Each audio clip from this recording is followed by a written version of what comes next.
من فقط الان برای بقا زنده، اصلا برای بهتر شدن زندگی زنده نیستم و میدونم خیلی از اطرافیان منم فقط برای بقا هستن و اینکه بتونن زنده بمونن.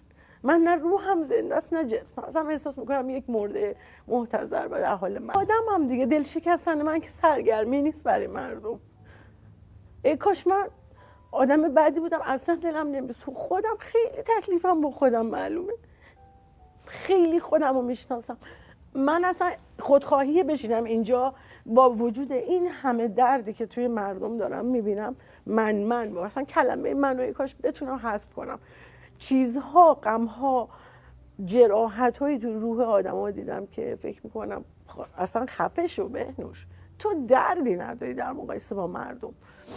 ولی همین که دارم حس میکنم متلاشی شدن و پوکی آدم‌ها رو از درون و میدونم این آدم چی رو گذرونده، چی به سرش اومده و خود منم چی به سرم اومده که اصلا در مقایسه با آدم‌های دیگه هیچی نیست، درد میکشم، خیلی زخمی میشم.